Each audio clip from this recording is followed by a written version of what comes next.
嗨，大家好啊，又係我啊，嚟到我哋館藏天下寶嘅第二集啦。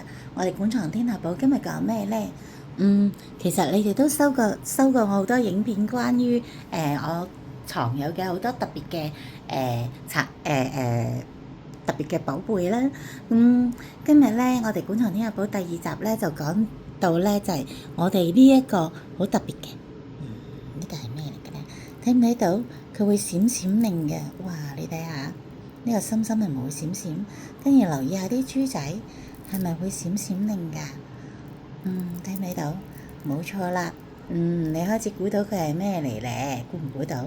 係啦，嗱，仲有個佢仲有一條手珠仔，呢個你會清楚睇到啦。呢個就係貓眼石啊，貓眼石啊，知唔知道？嗱，仲有呢一條。嗱，呢個就係貓眼石嘅心心形，呢個都比較少有㗎呢啲。當然啦，有人會問貓眼石到底係咪真嘅寶石呢？我聽啲朋友講咧，其實佢係半寶石嚟嘅，半寶石。實不過我好少見到一個咁大嘅心心形嘅貓眼石，所以係比較特別。所以今日就喺我哋館藏天下寶嘅第二集講啊，碧君女王館藏天下寶第二集就講到呢度啊，分享你哋啊。係啊，呢個係我嘅首飾之一嚟嘅，不過我好少戴嘅。